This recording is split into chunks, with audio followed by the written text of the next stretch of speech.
record again tomorrow. We might have more than 3,046 deaths from coronavirus tomorrow.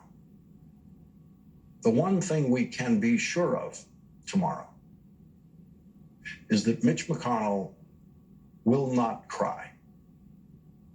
Leading off our discussion tonight is Democratic Congresswoman Katie Porter of California. She's a member of the House Financial Services Committee and the House Oversight Committee. Congresswoman Porter, thank you very much for joining us tonight.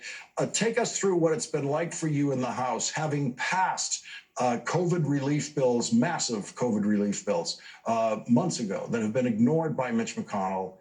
And now we're going through this process where Mitch McConnell continues to ignore the best efforts made by everyone else trying to solve this problem.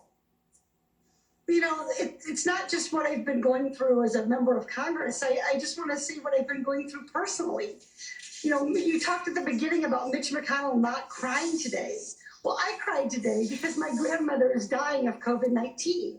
And she's dying because of people not taking responsibility for this pandemic.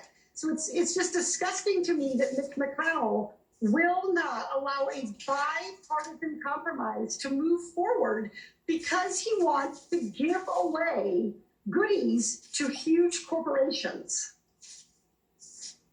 Let me just, Congressman, please go back to your grandmother for a moment. I'm very sorry to hear about her condition. Where is she, and how long has she been sick, and what are you hearing about her condition tonight? She's in Iowa, where she was born and has lived her whole life. She's 94 years old, and she was transferred to the hospital, and we elected to have her put into hospice. And so she's receiving comfort measures and will pass away in the upcoming days of COVID.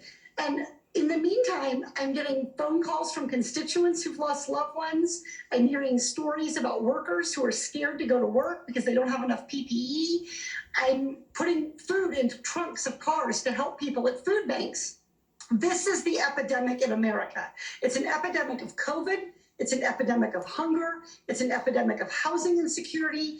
You know what it's not?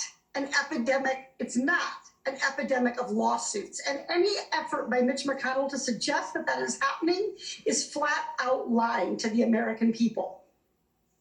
Let me ask you, as a former law professor yourself, about a technical point here that isn't clear to me. How would federal legislation control civil lawsuits within the 50 states, each of which have different rules for civil lawsuits within those states? That concept is called preemption.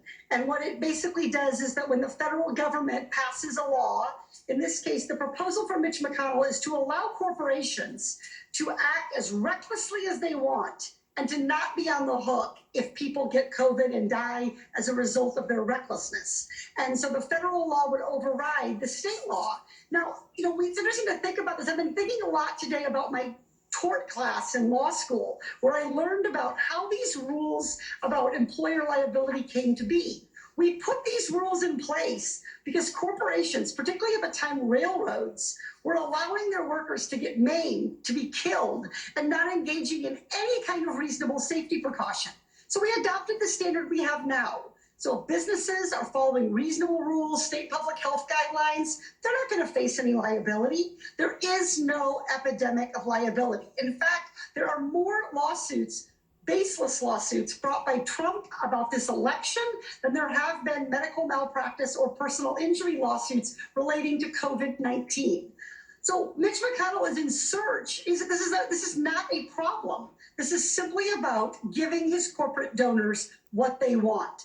So when I listen to you talk about Steve Smith, and he's talking about this conspiracy to keep, his words, a conspiracy to keep in power, I think it's really important to peel back. Keep who in power? And the answer is the nation's largest corporations who want a green light. They basically want a license to kill without any liability.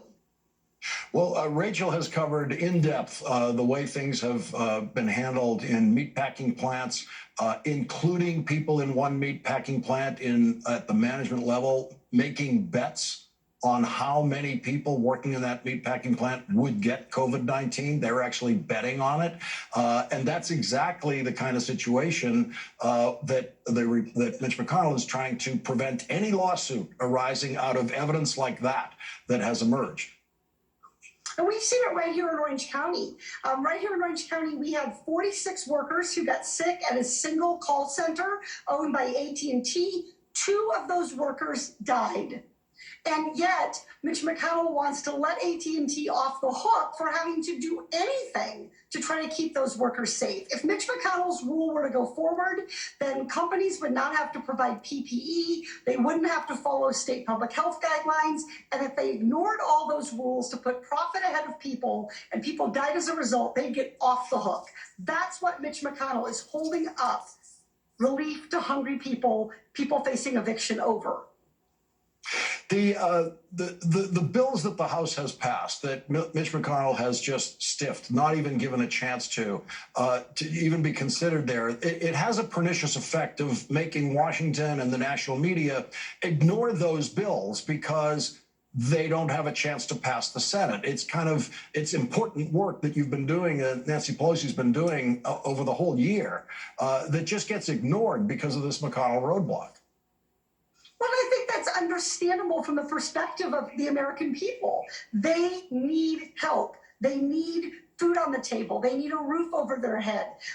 They need unemployment assistance. They need these things. And a bill that doesn't become a law doesn't improve and change their lives. So I understand and deeply sympathize with the American people, but I want them to understand that what's holding us back is standing up to make sure that they're going to be safe in the workplace, that our essential workers will have to have reasonable safety precautions in the workplace, that nursing home patients will have to be protected by nursing homes following reasonable safety precautions. That's what we're fighting for.